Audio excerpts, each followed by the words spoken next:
Assalamualaikum warahmatullahi wabarakatuh. Apa kabar para sahabat? Alhamdulillah saya bisa menjumpai lagi para sahabat melalui upload video ini. Semoga semuanya sehat walafiat serta senantiasa dalam limpahan keberkahan dari Allah Subhanahu wa Ta'ala. Amin ya Rabbal Alamin. Pada kesempatan kali ini saya akan menyajikan video tentang ziarah makam Sunan Kudus Sang Waliyul Ilmi. Semoga berkenan dan memberikan tambahan informasi.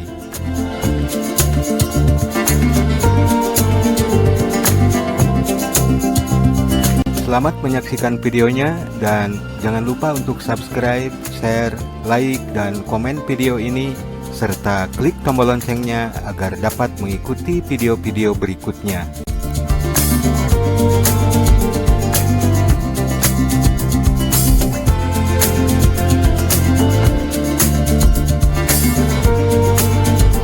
Baiklah para sahabat, Sunan Kudus merupakan salah seorang penyebar agama Islam dan termasuk Wali Songo yang sangat terkenal di Pulau Jawa.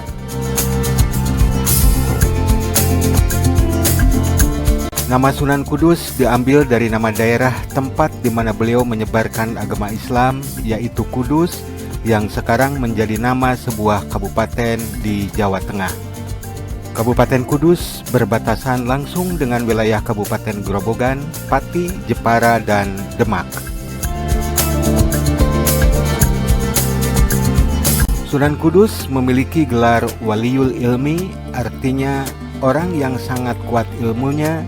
Beliau sangat menguasai berbagai pengetahuan khusus dalam ilmu fikih, usul fikih, tauhid, logika, tafsir, dan hadis.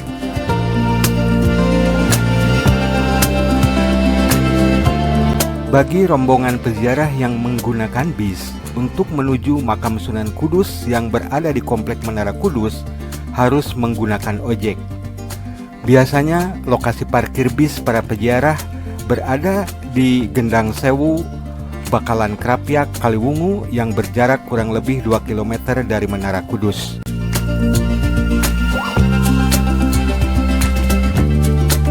Sunan Kudus dilahirkan dengan nama Sayyid Jafar Shodiq Azmat Khan.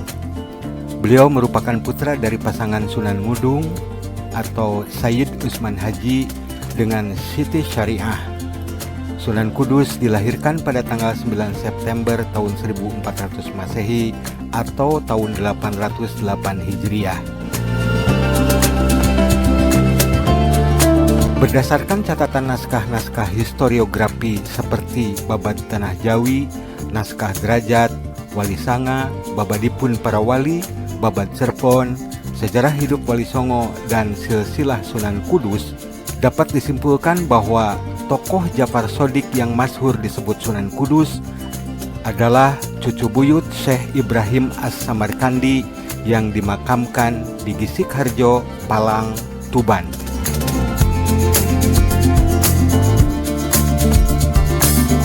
Ayahandanya yang bernama Usman Haji adalah putra Raja Pendita di Gresik yang bernama Ali Murtado, kakak Raden Rahmat atau Sunan Ampel.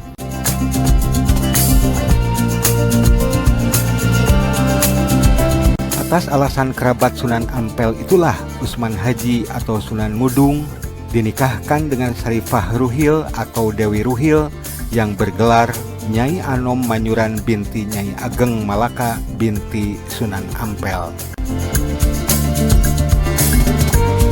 Sunan Kudus adalah ulama sekaligus juga panglima perang Kesultanan Demak yang termasuk dalam anggota Dewan Wali Songo.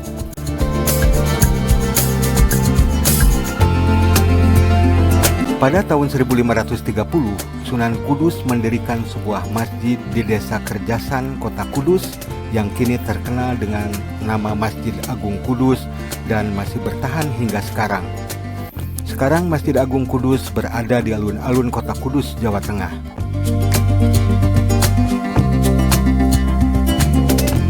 Dalam melakukan strategi dakwahnya, Sunan Kudus menerapkan strategi serupa dengan Sunan Bonang dan Sunan Kalijaga.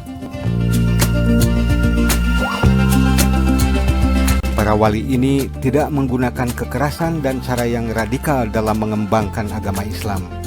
Namun, mereka dengan sabar menjalankan prinsip Tutwuri Handayani dan Tutwuri Hangiseni dalam menyebarkan agama Islam untuk menghindari konfrontasi langsung.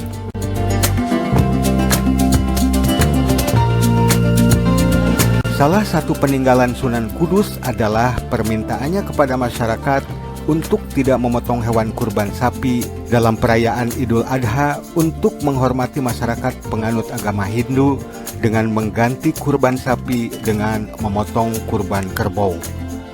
Pesan untuk memotong kerbau ini masih banyak ditaati oleh masyarakat Kudus hingga saat ini.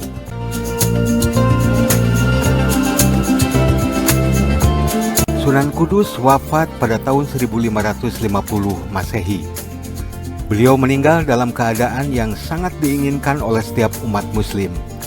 Sunan Kudus meninggal dunia dalam posisi sujud ketika menjadi imam sholat subuh di masjid, tepatnya Masjid Menara Kudus.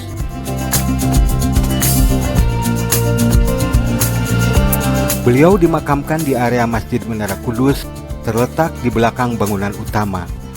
Untuk masuk ke dalam komplek makam, ada akses tersendiri yang bisa dilewati, namun bisa juga melewati gapura di samping kiri Masjid Menara Kudus.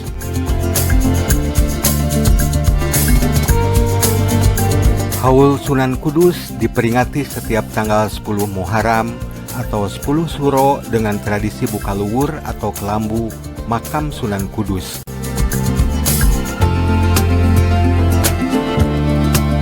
Buka luwur merupakan salah satu acara adat yang unik. Kata luwur sendiri berarti makam. Kegiatan dalam buka luwur adalah menggantikan kain kelambu penutup makam yang dilakukan setahun sekali.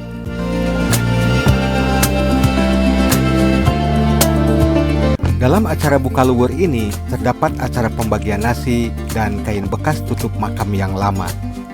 Bagi masyarakat yang bisa mendapatkan nasi serta kain tersebut, banyak yang percaya akan mendapatkan keberkahan. Banyak manfaat yang bisa kita petik dari berziarah ke makam para wali atau ulama yang telah berjasa menyebarkan agama Islam. Pertama, kita akan bisa mengenal sejarah perjuangan mereka, dan berziarah ke makam mereka merupakan bentuk penghormatan terhadap jasa-jasa mereka.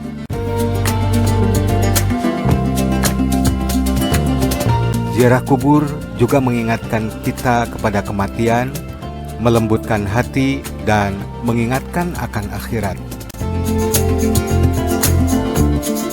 Kita juga bisa belajar dari perjalanan para wali tersebut. Tidak hanya pada masa hidupnya saja beliau menebar keberkahan, bahkan setelah meninggal pun banyak manfaat yang dirasakan oleh masyarakat.